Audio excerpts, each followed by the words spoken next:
বিদ্যালয়ে পঠন পাঠনের পাশাপাশি ভবিষ্যতে ছাত্রছাত্রীদের স্বাবলম্বী করতে আয়োজন করা হলো পৌষালী হাওয়ায় পিঠে পুলি উৎসব, যেখানে বিদ্যালয়ে গতানুগতিক পঠন পাঠনের একঘেয়ে পরিবেশ থেকে বেরিয়ে আনন্দ ও উৎসাহের সঙ্গে এই উৎসবে অংশগ্রহণ করে ছাত্রছাত্রীরা।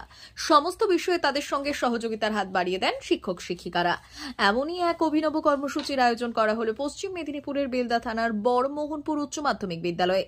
এই উৎসবে পঞ্চম থেকে দ্বাদশ শ্রেণীর ছাত্রছাত্রীরা পৌষালী বিভিন্ন পিঠে পুলি নিয়ে স্টল দেয়। পাশাপাশি ছিল চিকেন পকোড়া, বিরিয়ানি, ফুচকা, চা কফির মতো নানান খাদ্য সামগ্রী।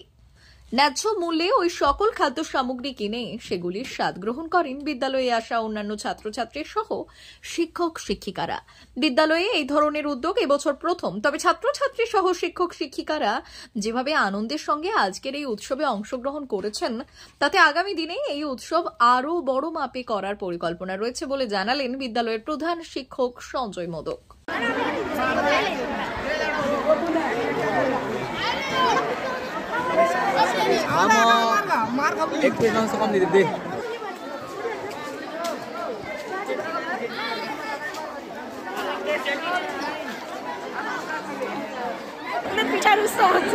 কেমন লাগছে? কি তৈরি করেছিলেন? আমরা 4 রকমের পিঠে তৈরি করেছিলাম। আরসা পিঠে করেছিলাম, তারপরে রসমালাই করেছিলাম, আর গোকুল পিঠে করেছি, আর দই পিঠে করেছি। এগুলো কি বাড়িতে নিজেরা করেছিলেন? বাড়ি হ্যাঁ দই দুধ পুলি। কত টাকা হলো? হ্যাঁ, কত টাকা করে পিস বিক্রি করছিলেন? 5 টাকা 10 টাকা। কেমন লাগছে এই উদ্যোগ? খুব এক্সাইটিং আর প্রচুর আনন্দ। ভবিষ্যতে কি চাইবে? ভবিষ্যতে তো চাকরি করব, কিন্তু এসব কিছু করব না, কিন্তু ভবিষ্যতে চাকরি করার ইচ্ছা আছে। না, এগুলো কি স্কুলের উদ্যোগে হওয়া উচিত তোমরা মনে করো? হ্যাঁ, স্কুলের পড়াশোনার বাইরে এই ধরনের একটা উদ্যোগকে কেমন লাগছে মনে হয়? তোমার নাম? তোমার নাম? আজকে আমাদের স্কুলের পক্ষ থেকে আমাদের এখানে খাই উৎসব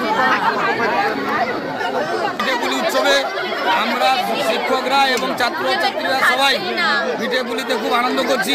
সব রকমের পিঠে রয়েছে, দুধ পুলি, পাটিসাপটা, কাঁকড়া পিঠে, হ্যাঁ, এবং আরও চাউমিন, বিরিয়ানি সমস্ত রয়েছে।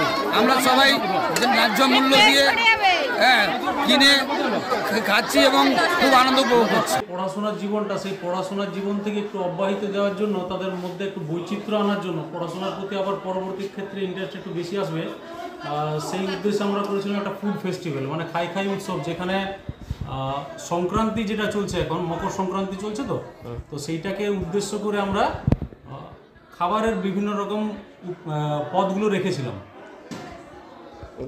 কি ধরনের খাবার রেখেছিলেন? খাবার মকর সংক্রান্তিতে যে সমস্ত খাবার থাকে প্রায় সবই ছিল। পিঠের যেগুলো পদগুলো সবগুলোই ছিল, সঙ্গে ছিল বিরিয়ানি রাখা হয়েছিল, ফুচকা ছিল, আলু কাবলি, সঙ্গে এমনি চা কফিও এরা করেছিল। D news, Belda.